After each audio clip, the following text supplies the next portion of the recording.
Recording 63. You will hear a telephone conversation between two friends called Julie and Nick about cheap accommodation in the city of Darwin, Australia. First, you have some time to look at questions 1 to 6. Hi Nick, it's Julie. Have you managed to find any information about accommodation in Darwin? Hi, I was just going to call you. I found some on the internet. There are quite a few hostels for backpackers there.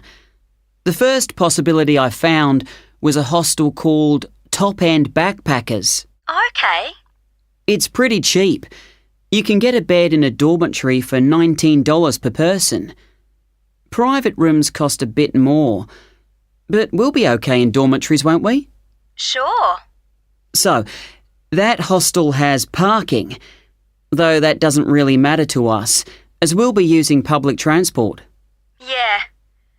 Are there any reviews on the website from people who have been there? Well, yes. They aren't all that good, though. Some people said they didn't like the staff. They had an unfriendly attitude. That's quite unusual in a hostel. Usually all the staff are really welcoming. That's what I thought. People said they liked the pool and the fact that the rooms had air conditioning. But the problem with that was that it was very noisy, so they were kept awake. But it was too hot if they turned it off, so they had to put up with it.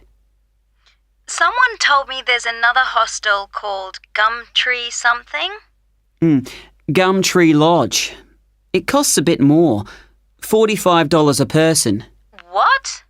Oh, no, that's for private rooms. It's $23.50 for the dorms.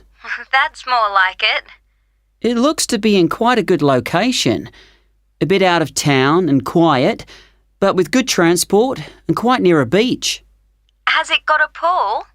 Yes, and its own gardens.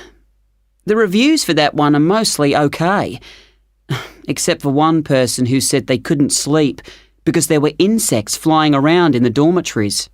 Not for me then. And I'd rather be somewhere central, really. Right. There's a place called Kangaroo Lodge. They've got dorms at $22, and it's downtown, near all the restaurants and clubs and everything.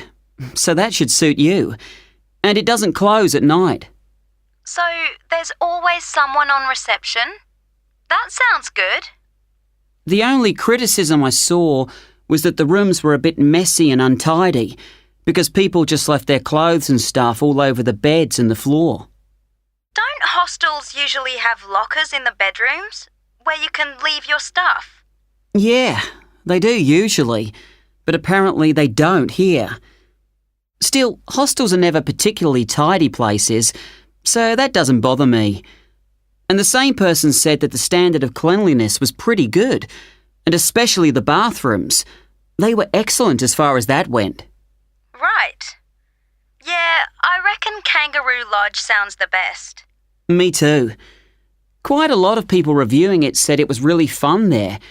Like every night everyone staying there got together and ended up having a party. So it sounds like it's got a really good atmosphere. Okay, let's go for that one.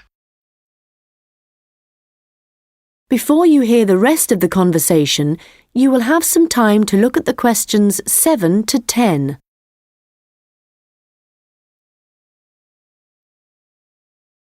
Now listen and answer questions 7 to 10. Did you get the address of Kangaroo Lodge? Yes, it's on Shadforth Lane. Can you spell that? Shadforth.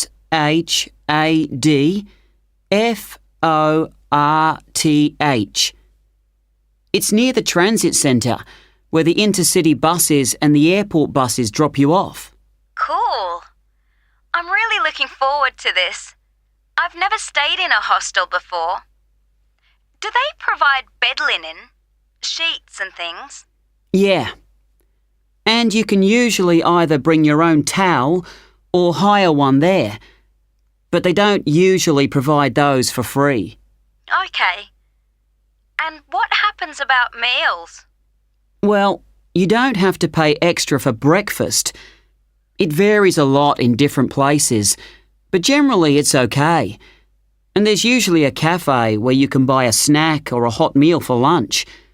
But actually, if you're really travelling on the cheap, usually for every 5 or 6 rooms, there's a kitchen where you can knock up a snack, and that saves a lot of money. Great. Right, well, shall I go ahead and book that? That is the end of section 1. You now have half a minute to check your answers. Now turn to section 2.